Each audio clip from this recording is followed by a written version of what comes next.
Welcome to The Story Tinker, a Webtoons and Witcher podcast for superfans with scene-by-scene analysis. Featuring sharp co-hosts for a fuller picture, we dive deep into character psychology, relationships, and theories. We'd love it if you could like, subscribe, comment, and rate us on all podcast platforms and social media. For bonus content, you can support The Story Tinker on Patreon. Let's begin.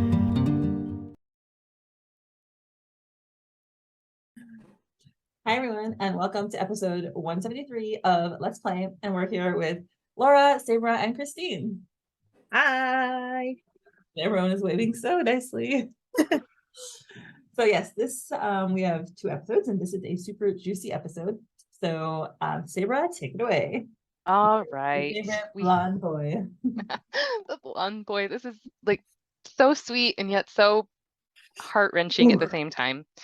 We learn a lot about Charles in this episode, so it's a good one. And his wife. Yes. She needs a name. Yeah. I will not. Yeah. We thought we hated her. Born of To the Satan. extent of how much we hated her. Yeah, she's worth despising to infinity and beyond. All right. We unfortunately get to see the flashback of that Charles's dream that he keeps having, the recurring moment where he sees his pregnant ex-wife with his dark-skinned buddy. All right, which comes into play. All right, so we start off with a beautiful picturesque view of the moon from Sam's bedroom window, and we see Samara gazing at Charles, looking a little concerned. A little concerned. He's so cute. He's got his little hand on his hand on her little leg, and he's sleeping. Which, by the way, I'm sorry to bring up this controversial topic so early, but it's on one hand it can be seen as like sweet and romantic and comfort. On the other hand, you can also see it a little bit of his possessiveness, like this girl's mine. I gotta keep my hold on her.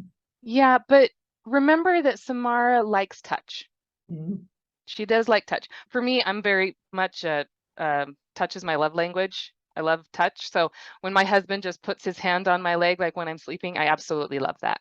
So you can definitely, it can be symbolism of possessiveness, but he definitely wants to be close to her. And it's my opinion that it's not unwelcomed by Sam. Mm-hmm. Yeah, I think 100% in this context that it's good, but I also think it's a little bit of foreshadowing. It's symbolic, probably. Mm-hmm. I think it's also like a way for like Charles to like, okay, this person she's still like, here. right here, she's still here. Right. Yeah. She hasn't left him. Yeah. We see a lot of his trauma in this one. Yeah. So she's just gazing at him, and you get a close-up of her face and his face, and he's snoozing, he's sleeping. And then we get a close-up of her nightstand with a box of condoms. Mm-hmm. So this is the an unopened box of condoms, which started controversy on the internet. But this is the flashback, so this is before. Well, if you look back to the very first one, you actually still see it. So it's in the exact same place. I missed that at the beginning too. So the very first panel where we see Sam and Charles, you do see in the very corner the condom box still unopened, in the exact same place. I mean, first of all, obviously everyone's like, okay, Charles, A, they could have not had penetrative sex. B, I don't think it's going to come into play, but it could. Yeah. I've been wrong before. Right? I guess let's take a vote. How many of you think that this is going to be like a, oh my God, she's pregnant issue? But you can also see in the panel too, like the wide shot of Sam and Charles. Charles has his underwear on. Yeah. So I'm like, they could have had 60 times, but he didn't have to like penetrate. Right. Mm-hmm. So it could have been him. Explains the unopened box of condoms. Yeah. Maybe it was more of his trauma where he feels the need to please her, make her happy. So it could have been something like that. Yeah, as who knows? See in the at the end of the. Yeah, it all comes to play. So we can talk more about that when we get there. But it could be. We see a lot of how his mind works, and I'm glad that he is as open as he is in this episode. Yeah, Laura, what do you think of the great condoms controversy? The controversy of the condoms. I don't know. I hadn't thought about it that hard. It just was on Facebook and people were like, oh, they're not open. I found humor in the like name change. It's not Trojan, it's Brojan. I know, right? I love her name changes. I know. Yeah, YouTube. That's fun. So I don't know. I was convinced. Well, I was maybe not convinced. Like I didn't think that his ex-wife was pregnant. I was like, I don't know. As someone who's been accused of being pregnant when I wasn't, maybe she's not. It could be sympathetic to Gwen, right? Yeah. But she was clearly pregnant. We learned in this episode. So I don't know. Maybe Sam gets pregnant in this episode. Maybe not. We'll see. I have no idea. It could be she gets pregnant and he's excited because he's going to be a dad. And then Samara has a conversation with Marshall and he walks in and it's a whole big drama triangle. I don't know. Right. I don't think that'll actually happen, but if it did, there you go. It's there. I mean, there's also the possibility that they use one of Charles' condoms if he wants that too. Because he needed an XL as well. Sorry. I'm sorry, that whole condom scene where he puts down the XL box of condom. Oh, I'm so embarrassed. Oh my god. That was so cute. It was hilarious. Oh, it was not cute. It was adorable. Why not? It was not adorable. He was like, I'm so shy that I'm going to buy one item and it's going to be my XL condom. Like, exactly while I was there. And who am I sleeping with right now anyway? So well, I didn't find it cute. I found it obnoxious. Obnoxious? What? No. Me and my sister were both just like, oh, he is either an idiot or he totally did that on purpose and his blushing. He didn't do it on purpose. He could be oblivious. Why was he there? It's the only thing he bought. Yeah, because he was in that section. Because he was there and he's like, well, I need one. Let me get it before I forget. Right after he told her, yeah, normal men only need the large, but real men need the XL and they'll bring their own when it's handy. And by the way, I'm going to put my box right there. Marshall is not like that. He's not an arrogant jerk. He's a nice guy. He's oblivious, which is my nicer term for what you said is idiot. But like, he's not still an idiot then. I'm sorry. Oh. That part right there got the biggest eye roll from me, and I think I had to pick up my eyes off the floor. It's just fine. Sorry, we keep talking about the past episode. Wait. How would you feel if Charles had been the one to do it? Charles would have owned it. Charles would have owned it. He would have not been blushing and like this is it. He would have been like flirting with like a grin on his face, like yeah, I said it without saying it.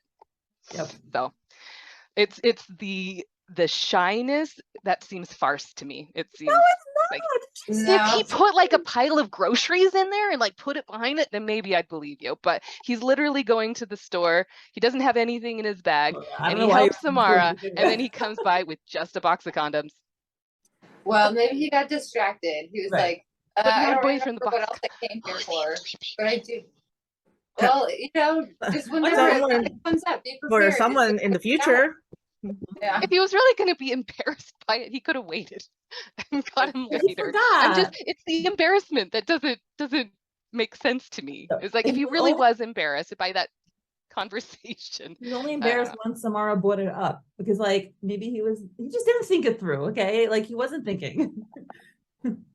I plugged in my headphones and the outlet thing isn't plugged in, so I keep beeping in my ear. Like that doesn't do me any good. Poor Marshall. I do have a funny condom story. Oh, okay. Two actually. No, all right. So they're not juicy. They're funny. So my brother-in-law is probably the most innocent man you've ever met. He's just very shy. So he always goes shopping at this local grocery store, the kind of store where you're always meeting people that you know from church and from the neighborhood. And he's a teacher, so and somebody told them that when you buy a box of condoms, and maybe this is why I reacted the way I did to this story, you always have to buy something else to kind of like distract people from it, right? What does he buy? He buys one container of yogurt with a big box of condoms. Okay, so he's in the aisle and he's got his 2 items, right?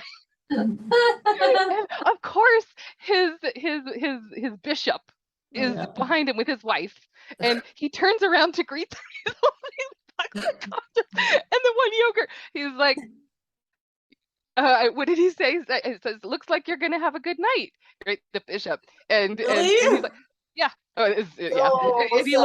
And John looks at what he's holding. He's like, "I was out of yogurt."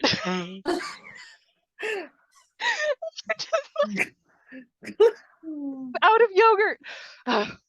Sorry, I thought it was funny. My other condom story is my daughter had was at the age where she was like 1, and she was at the age where she'd always hand me things to open, right? Yeah. And one time I'm sitting on the toilet and she walks right in and she hands me a thing of condoms, like I'm like one condom, Right. and like I'm gonna open it and give it to her. You know. So those are my condom stories. Do you guys have condom stories? No, but the grocery store one, like, oh man, whenever people comment on what I'm buying, it makes me so uncomfortable. I think I had a cute guy ask me a question when I was in college, and I was legitimately holding denture cleaner, like power deodorant and box of tampons, and I mean, like and they didn't have them in a bag. I had them in my hands, so it's just. Yep. Yeah. I used to be embarrassed about like buying on a personal hygiene and stuff. Now I'm like, nah. Like if you're embarrassed, that's your problem. Like I'm a human being. I gotta take care of myself. my reaction was more, he was really cute. Yeah. Well, that ain't gonna happen. Never mind. Moving on. Oh, I have a funny story afterwards, but like we're going on too long about this. But I actually don't have any funny condom stories because I think I don't think I've ever touched a condom because Jews don't use like Orthodox Jews are not supposed to use condoms, so maybe some do, but like I've never used a condom in my life. So, yep. Or they smell like balloons. Huh? Yeah. I'm sorry, I hate it. They smell like balloons. Sorry. All right. I think I need a filter. Oh, I don't have any filters. But all right. Box of condoms. Now we're going to get to some actual dialogue. Okay. All right. So we're going to a flashback. So she's contemplating what happened the night before. So right now, current time, it's probably nearly morning or in the middle of the night. He's sleeping. So we go back to when he arrived in the first place. And we hear her say, "Charles, please talk to me. Did something happen? You feel cold." And we back up and she's still in her towel sitting on the bed, and he's got his head in her lap and he's just got his arms wrapped around her legs, and it's the absolute most adorable and vulnerable position we have ever seen Charles in, ever. And she's just stroking his hair, and oh, that's like the best thing when somebody's stroking your hair. It's so soothing. So adorable. Oh, what do you think about seeing Charles like that? I love it. I'm an evil person. I love seeing men in despair. It's always my favorite trope. People are like, everyone has their thing they're into. I love when men are breaking down and just. I love that you call it that. Me too. This is one of the reasons why I think Sam and Charles are just so good together. Their chemistry is amazing.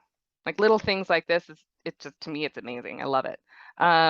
So to see him this vulnerable and trust her this much, I think it's really awesome. So you've got a close up of her and she's still stroking his hair and she's saying, "You're worrying me." And Charles says, "I don't mean to worry you, Samara. I simply need for you to hold me for a moment." That's great when he can articulate his needs, when you can tell your partner what you need and not be embarrassed or ashamed or scared. That's incredible. And that speaks to the communication that they have and the trust that he has in her. Be kind and accepting. And I love that he did just go straight for sex. You know, it was, or even sexual touching or anything like that. It was just comfort. And he went to Samara for that. Can you imagine him going to any other women that we've seen him with for this kind of comfort. Mm-mm. No, not Eva, not Rosewood. Nope. He wouldn't have. So I Not think the it's, horny ladies, so is it the horny pool ladies? Yeah. They're everywhere. yeah. So I think it says a lot for how he feels about Samara and how much he trusts her. So I simply need for you to hold me for a minute. Of course, Charles, but why? We see a cute close up of him and he's just lets out a long sigh. It's too embarrassing to say, but your warmth and the beating of your heart helps. Oh, he's so poetic. Yeah, he's He's cute. also grabbing the boot. He is grabbing some booty Aw. right there. Yeah. It's so funny. But it doesn't feel like he's grabbing booty, if that makes sense. Like it Just doesn't cupping the yeah. booty. comfortably cut it, you know what, sometimes you just gotta grab a little booty. I never used to do these things, but my husband, because of many years of him doing these kinds of things, I started slapping his butt all the time. I'm like, you know what? Husband's There's something to this thing. It is. It's the other day my son slapped my butt and I'm like, yeah, that's not a thing. I know you see dad doing it to me a lot, but you don't Nope. get to do that. Like that's just awkward. So, learning experience. Don't slap my butt when the children are in the room. I don't know. Maybe it's good for the children to see a relationship that's healthy like that. No, for sure. I think that, like, I think back to my parents' relationship and like I learned a lot from, seeing them express affection to each other. It was great. My parents it was mixed. It was so mixed. Yeah. I think my favorite thing I ever saw them do was start randomly breaking into song in the kitchen, like Aw. random musicals and like jamming out to it. That was cute. I really liked that. That's nice. Yeah. Also, I have to Alright. say, Charles looks so beautiful with his like He's hair, a just beautiful man. He's so down, his beautiful. eyelashes, stunning. I agree. His swooshy hair. He's a Mhm. beautiful man. Mm-hmm. All right. So it's too embarrassing to say. And then I love this. We get a little background of a whole bunch of little sheep, little bunties in the background. Yeah. Is it about your needle phobia? Did you bump into a cactus or something? A cactus. I love that. I love Well, that. they do live in like California, right? Mm-hmm. There are cactuses thereabouts now. My name means thorny cactus. So did you bump Yeah. into a saber or something? So, all right. So he looks kind of surprised about that. So he starts laughing a little bit. No, Bunty. This doesn't have anything to do with needles. No, she's stroking his cheek. Yeah, and he's looking up at her with his cute little blue eyes. No. And then this, I love this. I love how she approaches this. Then why wouldn't you tell me? Have I ever made you regret being honest with me before? So Yeah, I like her forwardness right there. right. Which also, was she able to be so articulate before meeting Charles and like experiencing the relationship with him and him encouraging her? I don't think so. I think that he also, I know you say this all the time, Sabra, but he's really encouraged her to come out of her shell and be more confident. And I think even understand her strengths. I see a little bit of her mom in this also, Mhm. when she's trying to tell him to open up. It seems like something her mom would do with her dad. Mm, Yeah, Although her dad doesn't need coaxing, but it's true. right.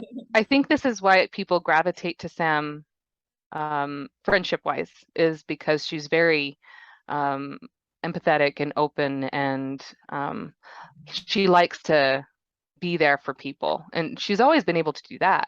But it's when it comes to herself or to her emotions, and she's never done anything before that was, sexually oriented. So that was definitely new for her. But she's definitely more confident, but I think her wanting to help is just how she is. That's her nature, which is why Charles gravitates to her as well. So there's Charles pauses for a minute. I do find this interesting that you see her Yes. hand on his cheek and you see her scar again. Which is like, it keeps coming up and I feel like it should have been healed by now. So is this going to be a plot point? Like we speculated about that last time we saw the scar. Yeah. we've had a few moments. I'm kind of wondering timeline, how long has it actually been? And I don't remember I anymore. mean, for us, When it's did been she get years. it? So Yeah. When did she get scratching him? I literally don't even remember when it happened. she got it scratched when she caught Marshall from falling down the stairs and dropped her flowers. Mhm. Tell us. So it was in season 1 before Marshall went to the hospital. Mhm. Gosh, it's So it's been a while. I don't know. I don't know if time passage is marked so clearly here. No, because if you think about it, it's only been a little while since he got the Ellesmere job offer, so couldn't have been months or anything like that. It's been, I think, a fairly short amount of time. Okay. But Maybe it's just being like super good with continuity, and like and we're just like, what is this? Feels like forever to us. yeah, it does. It does. Okay. So there's a pause, and he's got his eyes closed, and he's thinking, and he looks up at her, and he's holding her arm that's touching his face. It's really sweet. And he says, "Not once, Bunty, and that is why I'm here." I like that. Baby. He knew where to go. He knew where he could be vulnerable and safe. Mhm.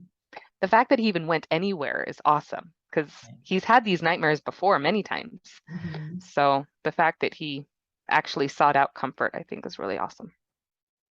I think he's at a point where he knows where he can get it now. Like he probably didn't have anyone to turn to beforehand, but now with Sam, he can. Yeah. And all of this that he's doing, I feel, is healthy right here. This is Mhm. all healthy. But yeah, I'll just say that right now. This is all healthy, that what's going on right now, which is good. Yeah. Then tell me what happened. And then we get him being honest with her and actually divulging. Shocked that he really said the truth.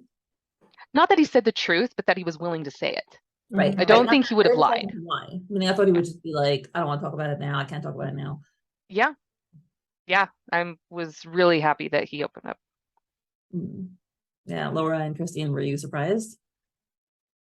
Yeah, I thought the same thing. I thought he was just gonna be like, I don't want to talk about it now, like maybe like after sex, but like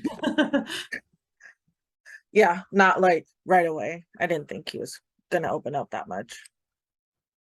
I don't know. He seemed like he was ready to talk about it. I don't know if he was aware. I don't know if he was conscious that he was wanting to talk about it, but he didn't need very much nudging from Sam to open up. So it seems like, I mean, he's had these recurring nightmares for a while now, and so maybe it's just been building. And so now when finally someone is like, "What's going on? Tell me," he's like, "Okay, fine." Mm-hmm.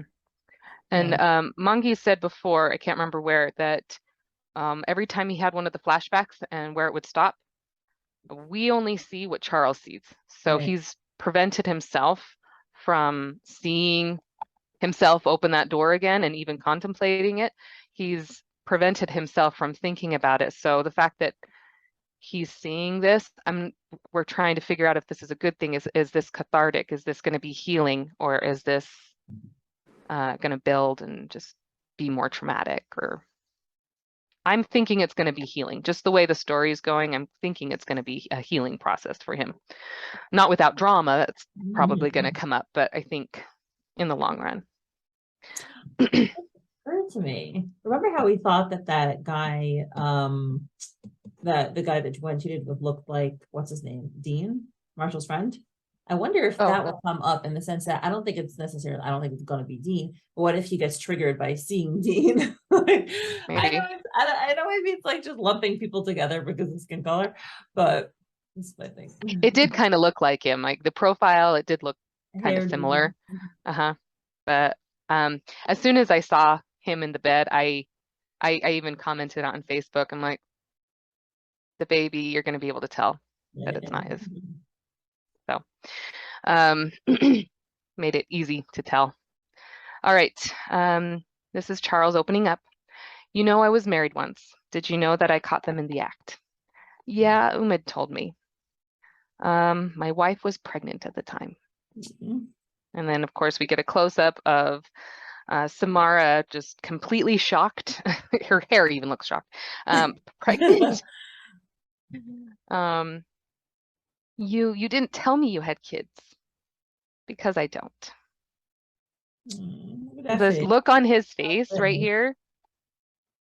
I mean, before Samara looks like she's really, really tense, and then it does a little close up of Charles, and he just looks defeated, just absolutely defeated. His hooded eyes and his mouth is kind of drooping into a, he's just defeated in this.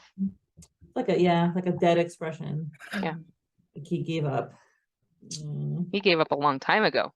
Samara's making him fight again. He's not quite sure how to deal with it. And I'm like, that took me back to like when he had the dream about Sam being pregnant, because we're like, oh, why did he dream about Sam being pregnant? Now we know. Ouch. I know, knife in the that's heart. Double ouch.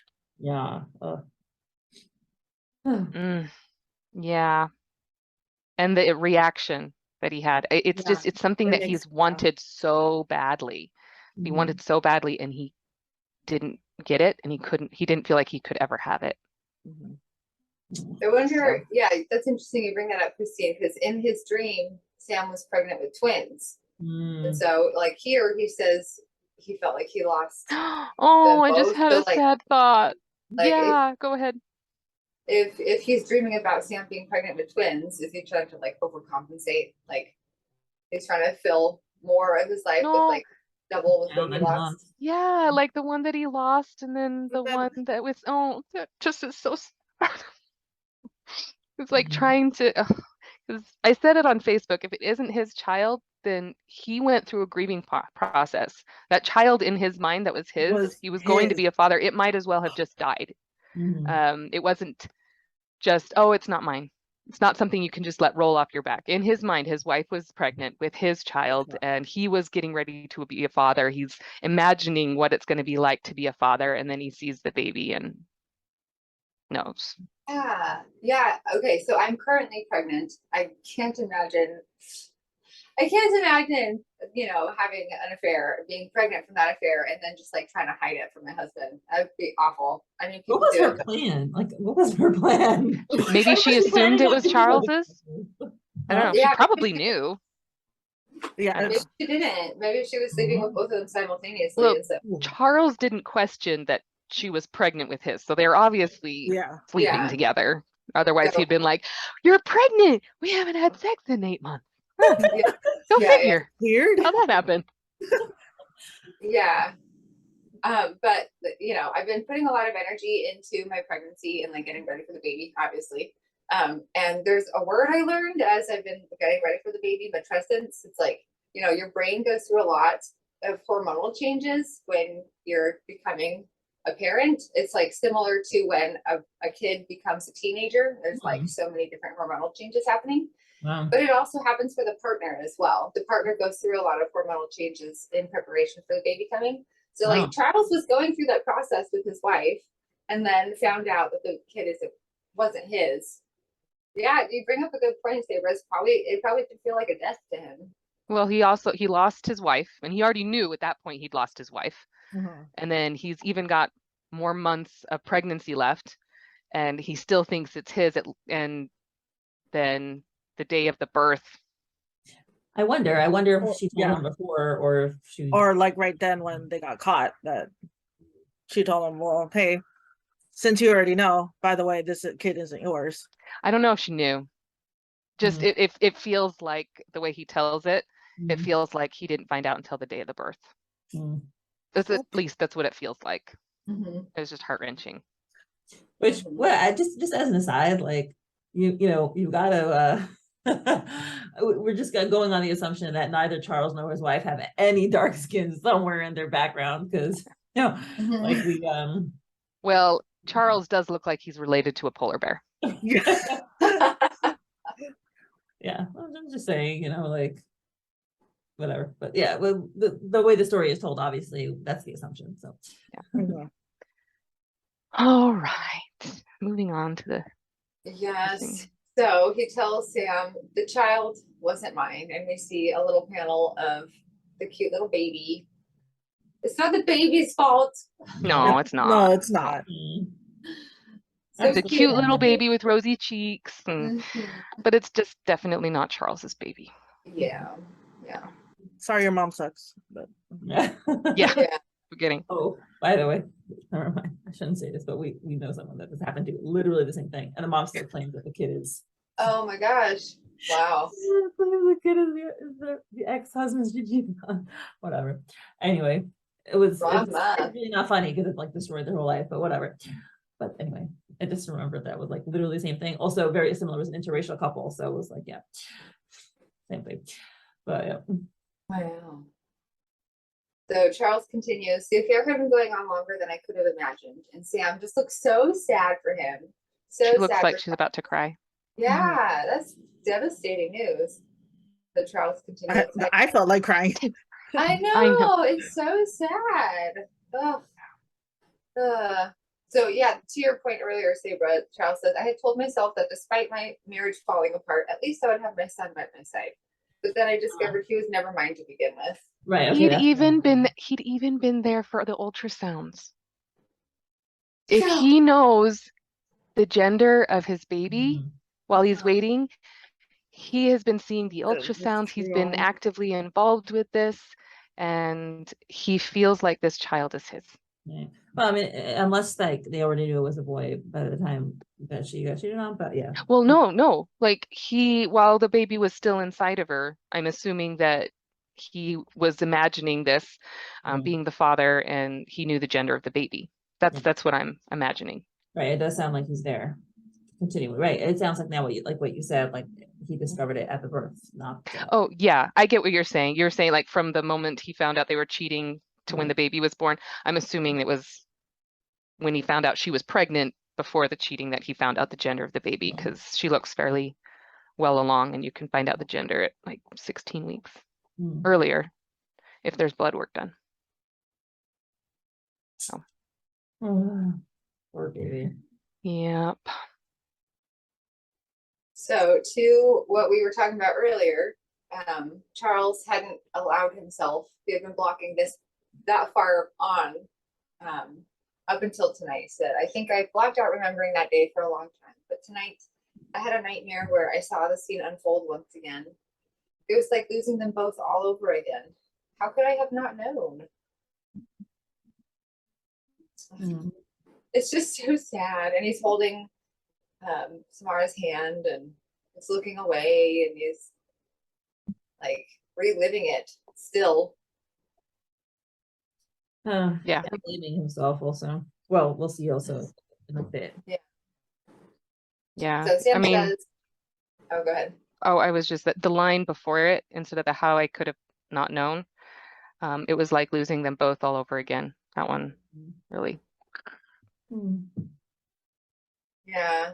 Like that, so I was thinking, likening it to a death. Yeah. Oh boy, I listened to a lot of audiobooks. I listened to a book, oh boy, What Happened to You? It's written by a psychologist in Oprah Winfrey. And it talks a lot about like PTSD and trauma and like childhood adversity and stuff like that. And one thing that the psychologist explains is that PTSD affects the part of your brain that it's like an older part of your brain. It's not so you don't know what time it is. So like if you're triggered by something, you're taken back to whatever time period that happened, and there's no like, it's not like logical. So like Charles saying it was like losing them both all over again, because his brain put him back in that spot, and so he felt like he was literally back in that scene again. It's hard. So Sam says, I'm so sorry, Charles, but it wasn't your fault. She's the one who was wrong. And he says, fault and failure are not the same thing, Samara. It may not be my fault that my ex-wife cheated on me, but I clearly failed to make her happy enough to not need the pleasure of another man. And he has clearly thought about this before a lot. He has like that dead expression again on his face. He continues, I thought she was happy. What do you think of that statement? Do you think that there's any, well, we don't know this as of now, we only have like what we've seen in the flashbacks and what Charles says. So, I mean, I highly doubt Charles was not a loving husband, because he seems to be a very loving, caring person. But like, what do you think of the fact that he thinks that he failed? Do you I think this, anything to it? yeah, absolutely. I think this statement is very, very common, for a common feeling for people who feel like they've been betrayed by their partner. They still love their partner, and so they're trying to explain it, and the only other person they can blame is themselves. Mm. And so I didn't do enough. I wasn't enough. And if it's a sexual relationship, I wasn't enough in the bedroom, which is one of the reasons why I think Charles is the way he is. It's like, I've got to, maybe he wasn't the way he is now, and he's become more sexually promiscuous because he felt like he wasn't enough. Maybe he was more vanilla in the relationship, which is nothing wrong with that. But he didn't feel like it was enough because he couldn't hold on to her. But it's not true, but I think it's a very common feeling to have. My mom's a counselor for married couples, so I hear her talking about this all the time, and this sentiment is very prevalent. Mm.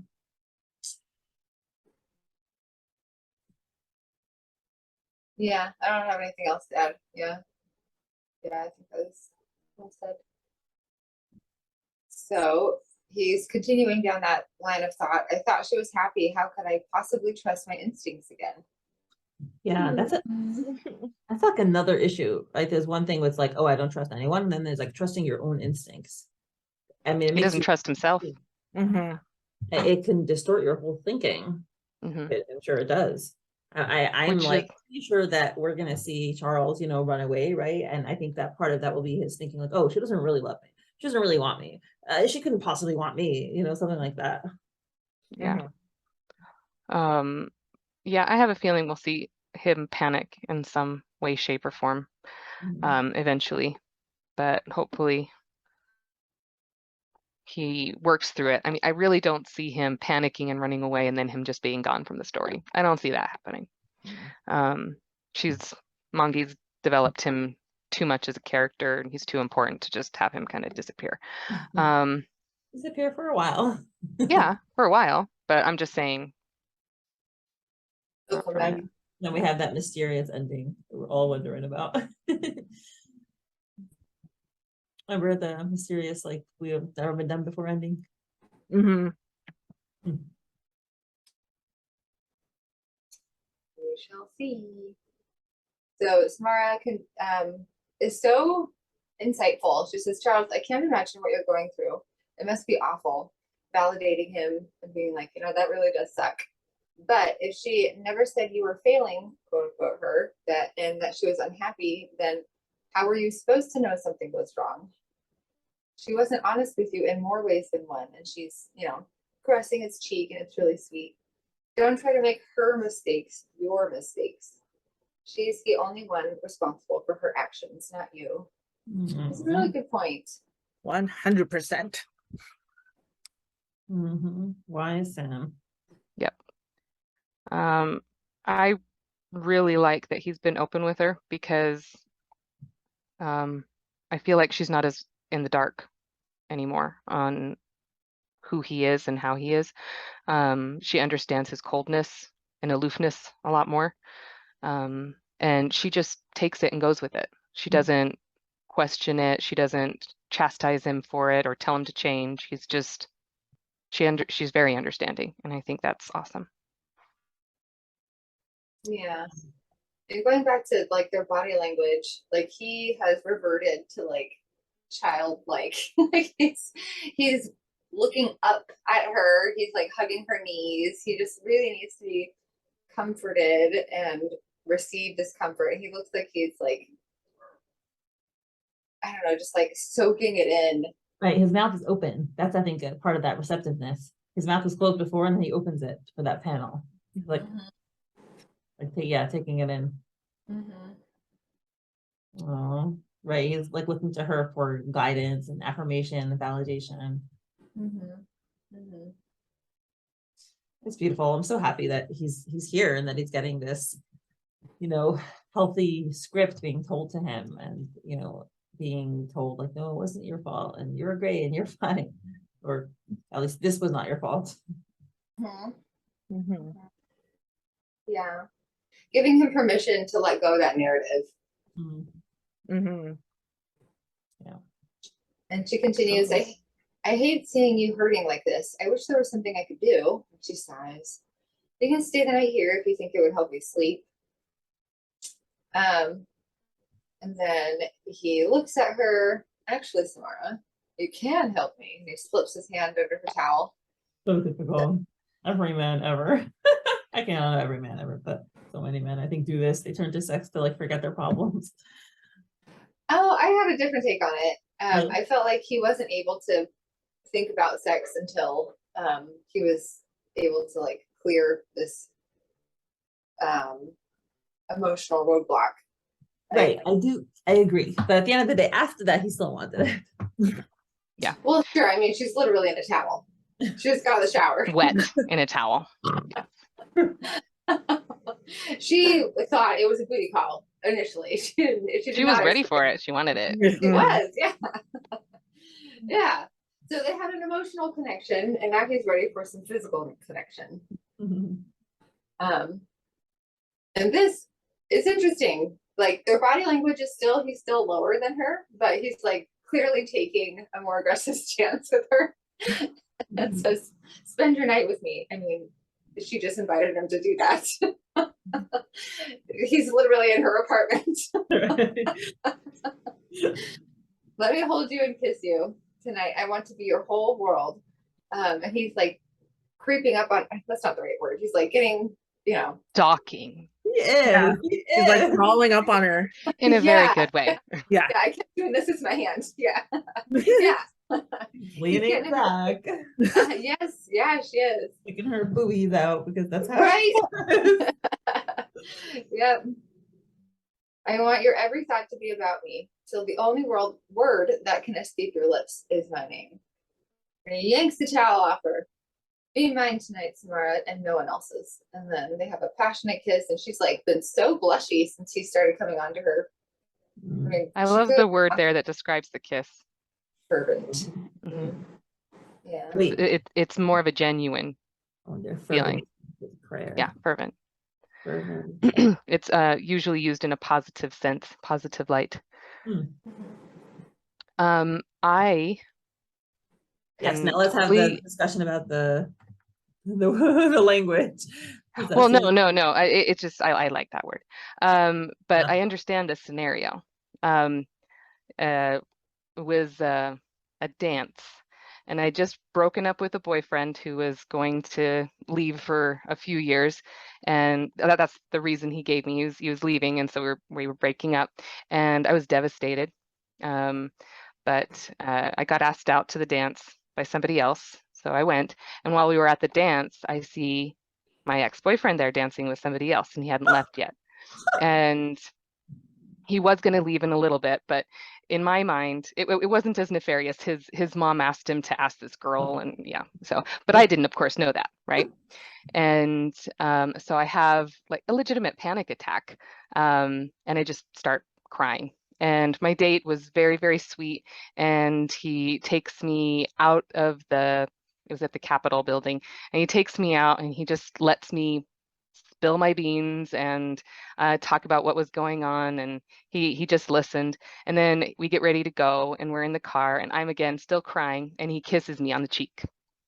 And so in my mind is thinking this boy's name over and over and over again, and then he kisses me on the cheek, and it hurt less. And so I'm still crying, and so it's again the boy's name, and then he kisses me on the mouth, and it's like it hurt less. And so it was like him, you, him, you, him, you. And so I don't know if I can express it any better than that he knew what I was feeling. That guy knew what I was feeling, and he knew that I wasn't crying over him. I was crying over some other guy, and he even apologized for it later. It was just like, it was almost his way of helping, I guess. Mhm. And I guess some people could say he took advantage of you. I'm like, I didn't Hmm. really feel like I was taken advantage of. I He was felt distracting like you. he was, what? I feel like he was distracting you. Like, Yeah, yeah. And so for here, the feeling is different. Obviously, he's not enamored with his wife anymore, but he's experiencing a lot of pain. And that pain, when you feel it too long, it's overwhelming. You almost can't breathe. And he obviously went to her for comfort and for help. And now I think he's at the point where he wants to hurt less. And he's very honest and upfront. And he's just, be mine tonight.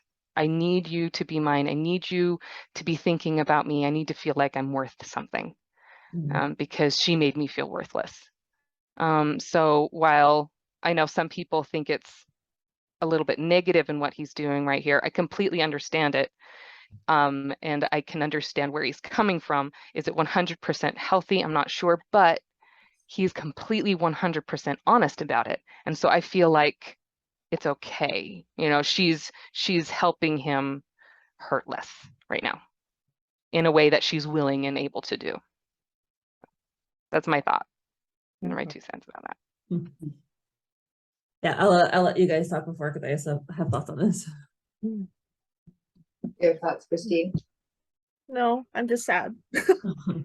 Uh-huh.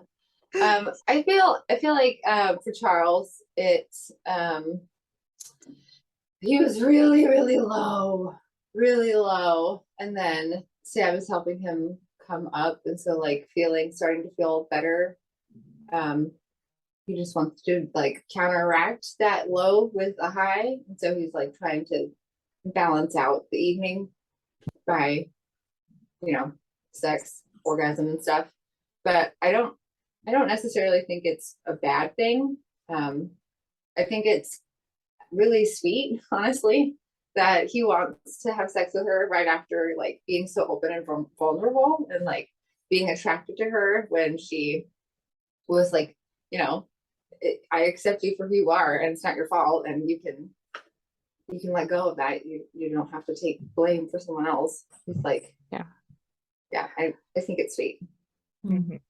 I like how he says, be mine tonight, because then that's how we get it. It's still his trauma. You know, he's still not willing to jump into a relationship yet. So he's putting the limit on it. He's like, just be mine tonight, be mine, be no one else's, think only of me. And it makes sense to me. His thought process here makes sense to me. That's true. There's still, There's still stuff he has to work through. Yeah. So that's what I'm worried about. Like everything you said, Sabra, I think is 100% true. I think that it makes a lot of sense. That story was fantastic. It was very emotional and it gave it like really good context. And I think, you're 100% right. Like he went through this. He wants to like compensate for his feeling worthless, which was so beautifully said. And, so he wants Mara to make him feel better, which, okay, I'm not, you talked about like, oh, was the guy using you? Like in a way, he's a little bit using Sam, but that's okay. Like we're like all couples use each other. Like, of course, like if I'm sad, I'm like, yo, come here, like talk to me, right? Whatever. I don't really do that so much, but like obviously, like every relationship has its give and take moments, and sometimes you're just giving to the other person and like they need you. I would be worried, and I am worried because I think that's where the story is going to go, that he isn't going to process it in a healthy way and that it'll come out in a possessive way. And I think that his arc and his mission will be, he's going to be led down an unhealthy path and he'll be like, he'll have to stop himself and change and, heal properly and then have a healthy relationship with Sam. Yeah, listen, I mean, we have like what we know people who have also been through like a lot of trauma in their life and,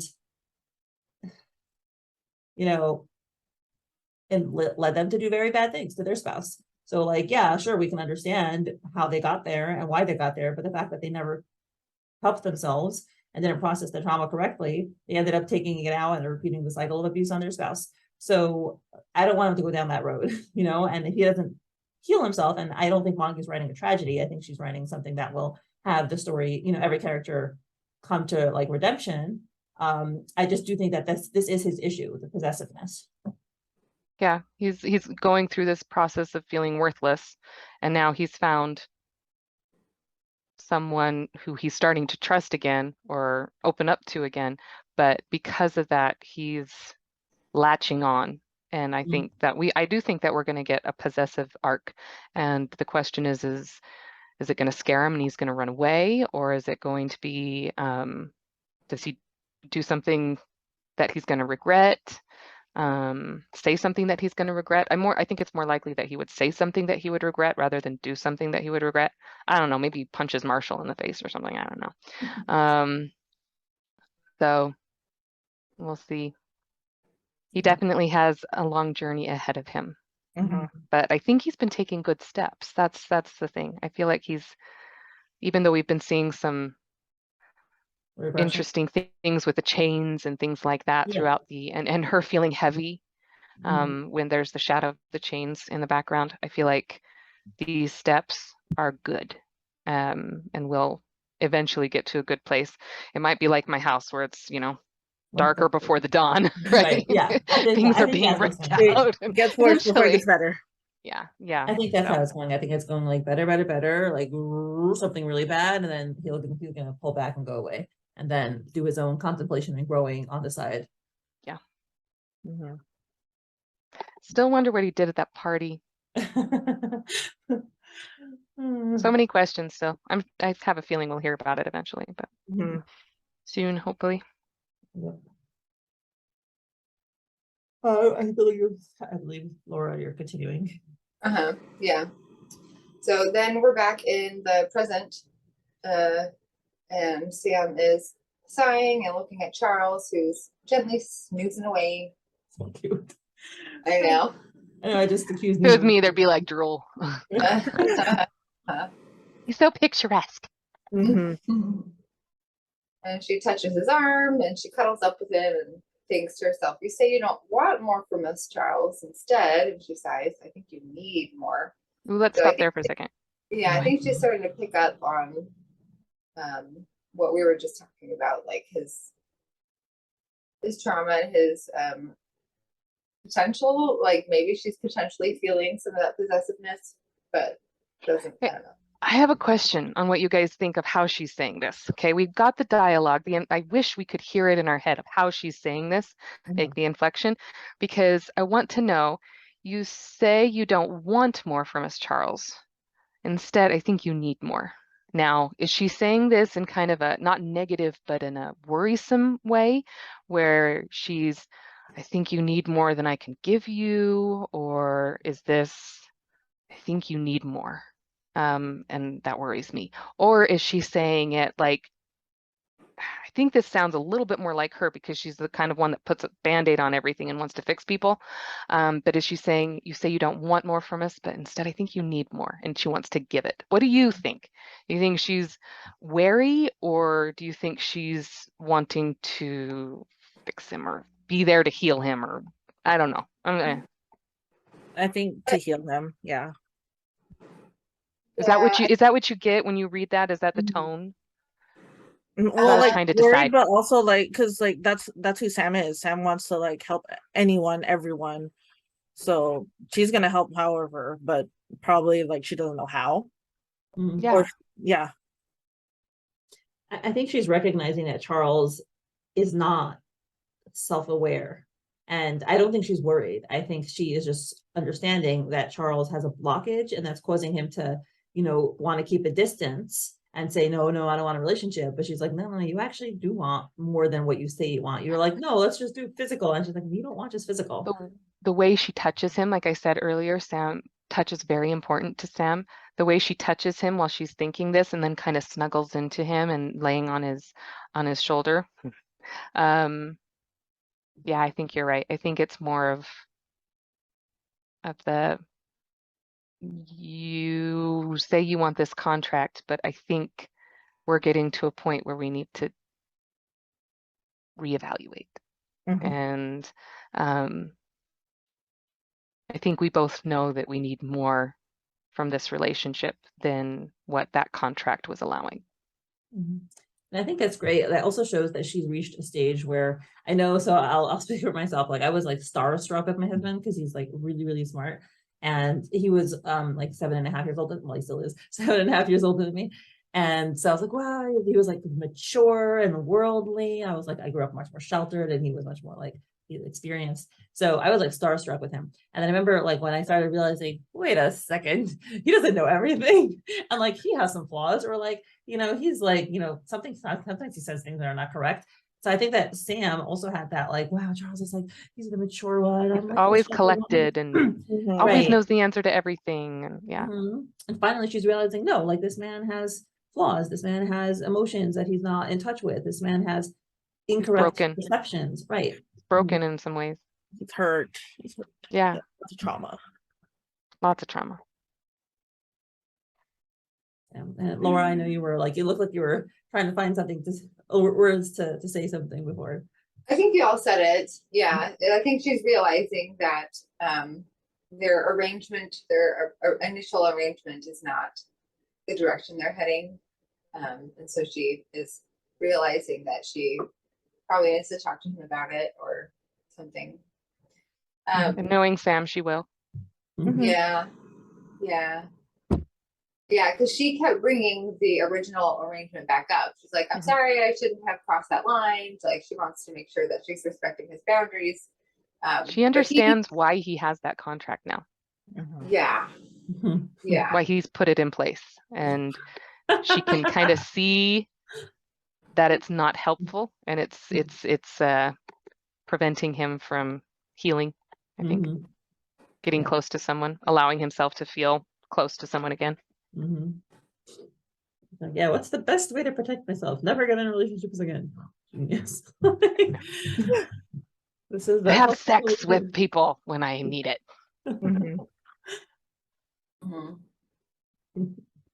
So we continue on. This last little bit of the chapter, is this Sam realizing what's happening? Is this I have lots of thoughts. Is this just Charles? Like, is this how Charles perceives Sam? I think this is from Sam's perspective. Yeah. This is from Sam's because of what she just said and the look on her face in this next panel. I think it's very aware and understanding, while Charles still seems kind of lost in his own thoughts in this. So I think it's all from Sam's perspective, what she's kind of realizing. Right. Okay, so the 3 hearts that are chained and then come down into one single golden chain, are those 3 hearts Charles's? I'm assuming so. Yeah. Okay. Remember, like one of the recent episodes, that their hearts got chained together, hers and his. Yeah, but yeah. So were they Sam's hearts with the chains on them, or Charles's hearts with the chains on them? So I assume it's Charles's. Okay, that would make sense. Okay, so is she feeling like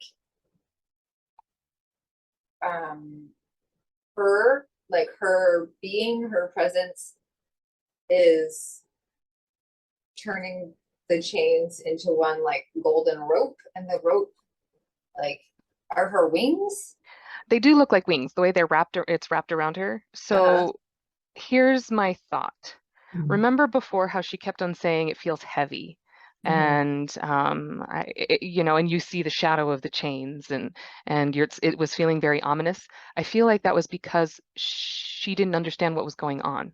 She didn't see what was going on with Charles, and I feel like now that he's opened up and she understands what's going on. I love this. She is literally holding that rope that's not even touching her by just the barest touch.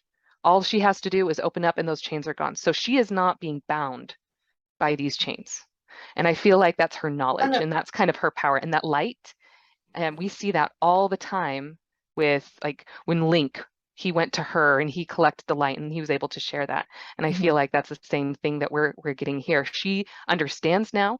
She's not weighed down by those chains. They're not confining her. They're loosely around her to the point it looks like wings, and they're bright, and she's just barely holding them there. And I like that. I like that. When we first saw those chains too on Sam, they weren't like confined like how Charles's emotions are confined by the chains. They were just loosely draped over her. The way I kind of read this, and I don't really know because I'm not so 100% certain about this reading.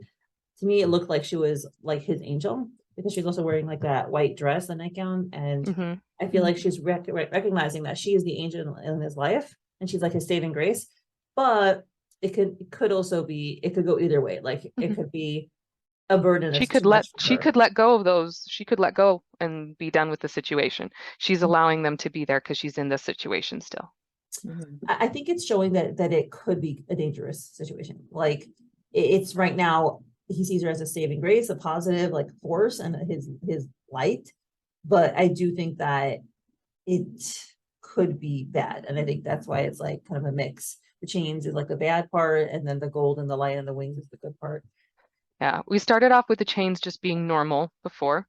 So right now I see good things happening because the chains are changing for the better. But you're absolutely right. We could see them revert back where she feels possessed and more confined and things like that. But right now I think this is her understanding Charles and understanding his trauma and being able to see why he is the way he is and what his marriage did to him. She can't see these emoticons. Mm. Oh, So I think this is her literally just understanding what is going on with him. Interpreting what like is going. Yeah, exactly. Vicky can see them, but I do not think Sam can see them. right. I guess Laura, do you want to finish reading the rest Sure. of the panels? Sure. So the chains are wrapped around her. It does look like wings. She's pinching the front part, holding onto it, keeping them in place. They're loose right now, but I could see how they could easily like tighten around her. We see a panel of Charles just looking at her, and he has his wedding ring as a necklace around his neck. And he's The looking very noose. flat. What was that? Like a noose around his neck. Like a noose? Oh yeah. Or like a leash almost, you know, it's like she's stating her claim on him. Mhm. Yeah. And in the panel underneath that, it looks And like Sam. he's wearing his like super formal controlled clothes. Yeah. Right. Well, and he's got Like that dress deadpan face. He's not smiling. He doesn't, Right. he's got his cold, aloof face on. And that's why I think this is Sam's realization. This is not Charles's realization. This is her seeing why he is the way he is, why he appears cold and aloof to most everyone. And he's only been recently able to open up to her. Yeah, I can see that. In the panel underneath, it looks like Sam is kind of offering the chains to Charles That's what I thought. that are around her. It looks like she's like, Maybe they are her hearts. And she's offering, I mean, if they're her hearts, because they are going in the opposite direction, I still think they're Charles's, but if they were hers, then maybe she's offering a relationship. It's like, do you want to be with me? Do you want to be bound with me? Do you need this? And her chains are not confining and scary looking. Her chains are bright and hopeful and loose. And that's just a thought. What do you think? I like it. I'm picturing, whether if it's Endgame, some kind of him stepping into those golden chains then, if it's hers. Yeah. oh. She does look cold where she is. I do think it's interesting that she is holding herself as if she's cold. That's true. Maybe a little reserved, a little hesitant, because it does seem a little threatening, and she's starting to realize that. Yeah. So maybe she's holding herself back a little bit. She could be nervous because he said he wants this contract and she thinks that he really shouldn't want this contract. So maybe it's like, I'm offering this to you, but maybe it's a little scary for her to think about that because he says that's not what he wants, but maybe it's what he needs. Also, even is just nervous, just like to face all of his demons. Like she recognizes how deep that runs and how unhealthy it is, and is she going to be able to deal with it? I think we see that too with like what's looming literally behind Charles. Right. Yeah. So she's standing there, and we see a wider view of what's behind Charles. There's more emotions chained. It's so sad. They're all depicted with their hands chained behind their backs. Their heads are bowed. They Yeah. remind me of the movie Trolls. Have you ever seen it? No. So they're all bright and colorful, Mm. but when they're sad and depressed, they lose all their color and they turn like this. Mm. And so it Wow. reminds me of that. It's like that's sad because emoticons are bright and colorful and vibrant, Mm. and these guys have all lost their color. It's actually a really good movie, and I'd recommend it to anyone. Yeah. So there, Okay. Yeah, I love kids movies. it's so good. The music is so good. So I mean, I wonder, okay, and then the last panel, you have to turn, it's sideways, you scroll down and you see all these emoticons behind Yeah. Charles, and then they're all bound by Control, which is way bigger than all of them, and then way bigger than Control is Charles' ex-wife in her bridal dress, and She's she's got her holding fists down, and oh my gosh, it's Puppet Yeah. master. so It's cold and very power menacing. hungry. So, Mm. yeah, like you don't see her eyes, you don't really see her facial expression a whole lot. She's got the veil covering her. It's like very like shrouded in deception and yeah, like And her power. stance is just very, I'm in charge. Mhm. Yes, yeah. And she's way bigger than any of them, and so it like really shows how much of an Dominant. impact it had on Charles. Yeah. And she's got control on her puppet strings. Right? I kind of like seeing that though. Not that's a good thing, but I always thought that control's not a villain. Control's a good thing. Being able to control your emotions is a good thing. And so I kind of like this depiction of it. It's like control doesn't have control. You know, Yeah, control's being controlled Control. by the ex-wife, right. Gwyneth. And he's kneeling down. Control's kneeling down with his head bowed. Yeah. It makes me wonder if the relationship was unhealthy from the start, Mhm. because she's in her wedding dress. Right? Maybe she just picked a guy who she knew would let her do whatever she wanted and be oblivious and be naive and be all innocent and just like be sweet, and then she could do whatever she wanted on the side. Yeah. Yeah. They got married really early. So Mhm. she's very young, and maybe she just didn't grow up. Yeah. Oh, maybe she was She's just a that controlling. selfish child still. Mhm. Wants what she wants and wants it now. Mhm. Yeah. Just going back to the golden chains that are around Sam, I wonder if they actually are Charles' hearts and like they have become transformed Mm. through Sam, and she's offering them back to Charles. Like, Oh, Ooh. this is something that you can you have. haven't had these for a while. Here they are. Yeah, and like because everything is so gray and dark behind him, it would help like liven up, Mhm. bring color back into his life. No Mhm. wonder he gravitates to Sam, because look at his life. It is so dark and gray and depressing, and she is a ray of light for everybody. Mhm. Mhm. This That's is why he good. just wanted her to hold him. Mhm. That's beautiful. The last panel, especially, like the symbolism there is so good. It Yeah. so wonderfully represents, abstract concepts in imagery. It's so well done. And I feel like Sam being able to see this in her mind's eye of this is what's going on. We kind of got a glimpse of her understanding it when she was talking to him before they slept with each other the first time, when she's like, I feel like you're letting your wife still ruin your life and control your life. So I really feel like this is her understanding How what's much? going on. And I feel like that's power to her because she understands it. I feel like Charles' possessiveness can't hurt her as much because she's armed with the knowledge of why he is the way he is, like a therapist would. I mean, if somebody might talk to you about why they are feeling what they're feeling, and that could put a burden on you if you let it. But if you understand it, then as a therapist, you don't take it home with you, kind of thing. Mm. Oh, there's very different situations though. A therapist is meant to be objective, they're Well, not real life. it was just an example of Be like a mom understanding why their kid is like hitting them.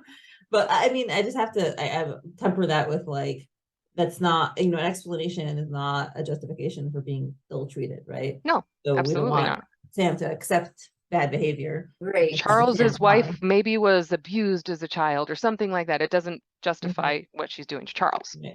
Mhm. We don't know Yeah. why she is the way she is, but it doesn't justify her actions.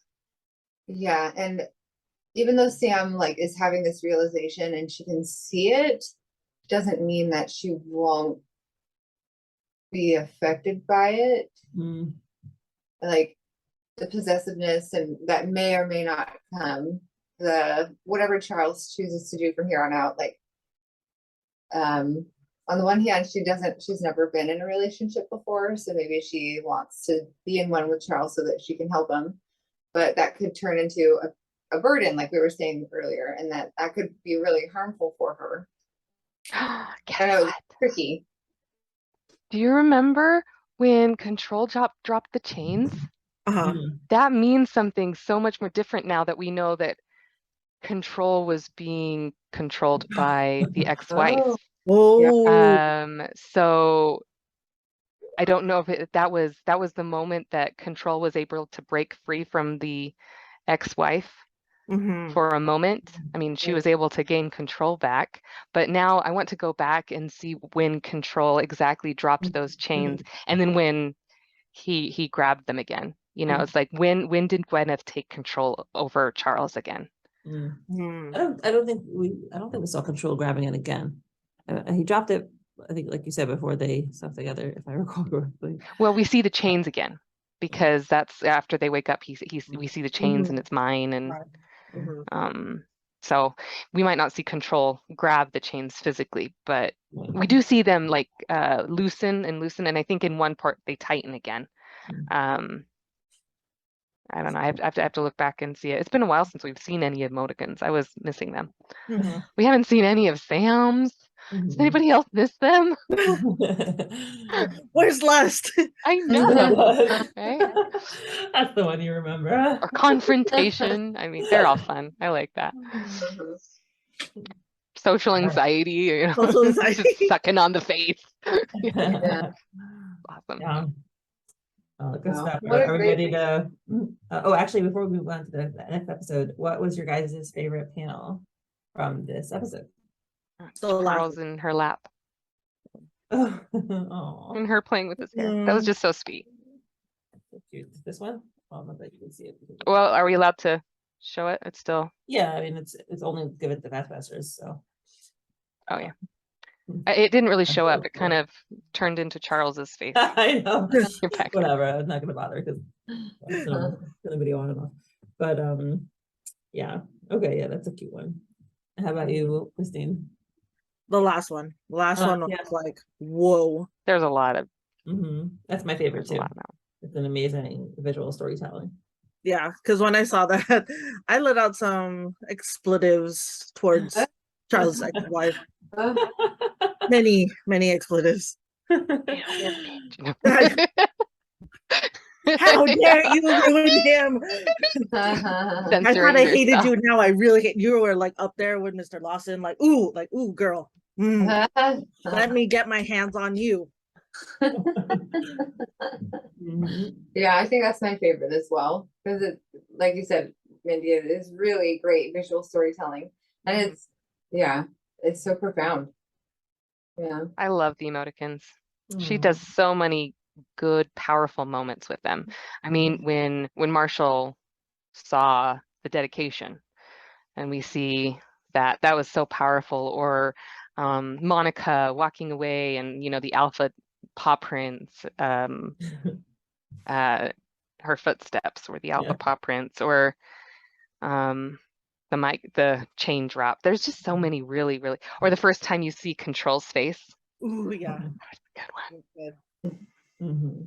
Like, what are those chains? Oh, it's Control. Oh my gosh. That was a good moment. Yep. Awesome. All right. Well, let's stop this episode. Thank you so much to my current patrons: Susie, Lady Libris, Lily, Jenny, Molly, Veronica, Emily, Jo, Rochelle, Saucy Toggles, Anne Rose, Alexa, Misty, Joanne, Emilda, Esther, I'm Watching You People, Emily, Jean, Jen, Erin, Kay, Lily, Beckett, Duranda, Krystine, Sadie, Kelly, Teresa, Mrs. Gastaldo, Tatiana, Louisa, Rachel, and Cece Moon. Your support is truly appreciated.